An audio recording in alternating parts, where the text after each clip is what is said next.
Pero antes, ¿verdad? Quisiera hablarles de las maravillas de Dios. Dios es bueno para con cada uno de nosotros, para con la humanidad, para con todos. La Biblia nos enseña que no quiere que ninguno perezca, sino que todos procedan al arrepentimiento. Para dar inicio en esta mañana, voy a leer una escritura y después voy a hacer una oración pidiendo a Dios que nos dé la sabiduría en la cual vamos a hablar en esta mañana o en esta hora. Y está en Tito, en el capítulo 3, verso 5. La palabra de Dios dice: nos salvó no por obra de justicia que nosotros hubiéramos hecho, sino por su misericordia. Voy a orar, pedirle a Dios que dé la sabiduría esta mañana para poder extenderme en lo que quiero hablar esta hora.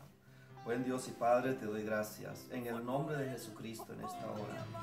Pido, Dios, que des sabiduría, que llenes en esta mañana, Dios amado, oh Señor mío, mi corazón y mente de toda sabiduría del cielo, para dar a conocer tu grandeza, para dar a conocer esta palabra a aquellos que necesitan saber de ella, que necesitan escuchar una palabra, quizás a un amigo, a un hermano, donde quiera que se encuentre.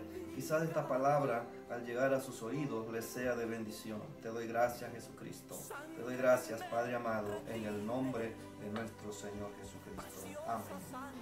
Bien, quisiera definir la palabra salvación.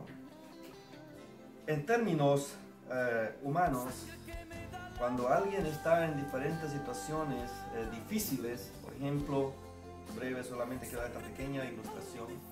Si alguien se encuentra atrapado en un accidente y pensemos que su vehículo haya dado vuelta y no puede salir, y alguien va en rescate de él, alguien lo busca y lo saca, definitivamente, ¿verdad? Él solo no puede salvarse por sí mismo, porque él necesita ayuda de alguien, y alguien llegó y lo ayudó y lo salvó de una muerte segura. Quizás hay muchas palabras que podíamos quizás traer, y como en esta mañana, salvación proviene de la palabra soso, palabra griega, soso, la cual significa salvar, libertar, proteger, sanar, preservar. El diccionario declara que cuando está vinculado con la religión, significa librar a una persona o alma del pecado y el castigo, redimir de la muerte espiritual. Entonces, con todos estos conceptos o estas definiciones, vamos a entrar en lo que es la enseñanza. Ahora vamos a entrar en el término espiritual. Nosotros, definitivamente la Biblia nos enseña que heredamos el pecado por nuestros padres. La Biblia dice: y por cuanto todos pecaron y están destituidos de la gloria de Dios. También la Biblia dice que por un hombre entró el pecado al mundo, también por un hombre ha venido la salvación. Estábamos condenados a muerte, pero ahora nos damos cuenta que tenemos un Salvador. Cuando ya hemos definido esta palabra salvación, ahora viene la siguiente pregunta, ¿verdad? ¿Cuál es el precio o qué debo hacer? Primero es: ¿qué debo hacer para ser salvo? Recordemos la escritura que leímos, que por nuestra propia cuenta difícilmente vamos a encontrar la salvación. Necesitamos entender que para tener nuestra salvación necesitamos que alguien nos extienda esa sabiduría, ese entendimiento, o que nos redima del pecado en que vivíamos. En este caso, el Señor Jesucristo pagó un precio por cada uno de nosotros en la cruz del Calvario. Estábamos destinados a muerte, estábamos destituidos de la gloria de Dios. Mas sin embargo, Él pagó el precio, ¿verdad?, en la cruz del Calvario. Esta pregunta se la hacen muchos: ¿qué debo hacer o cómo puedo ser salvo? ¿A dónde debo ir para tener la salvación?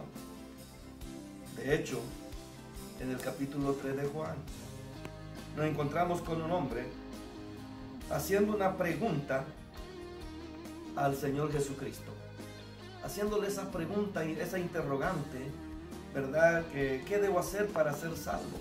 Un hombre conocedor de la palabra de Dios, un hombre que conocía toda la ley.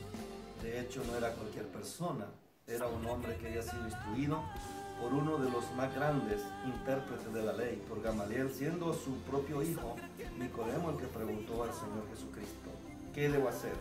El Señor les responde sabiamente, como Él es sabio, su sabiduría es tan inminente, grande, infinita, que no la pudo comprender este hombre. Y Él hizo la pregunta: ¿qué debo hacer? Y el Señor le dijo: el que no naciere de nuevo no puede ver el reino de los cielos. La Biblia no nos enseña si este hombre lo obedeció o no obedeció el nacer de nuevo. Lo que sí es que recibió la respuesta que él buscaba. Cuando encontramos esta respuesta, hay que pagar un precio. Ya hemos encontrado la respuesta: ¿qué debo hacer para ser salvo? Ahora necesito pagar el precio. ¿Y cuál es el precio? Como al principio mencioné, ¿verdad? Este programa es acerca de lo esencial, o mejor dicho, esta enseñanza o estos temas va en base a lo esencial que Dios quiere que nosotros conozcamos y sepamos. Ahora, ¿cuál es el precio de la salvación? En Santiago nos enseña, ¿verdad? En Santiago capítulo 1, quiero leer en la palabra del Señor estas escrituras que están en Santiago, ¿verdad? En el capítulo 1, y los versículos que nos enseña la palabra del Señor es del verso 21 en adelante.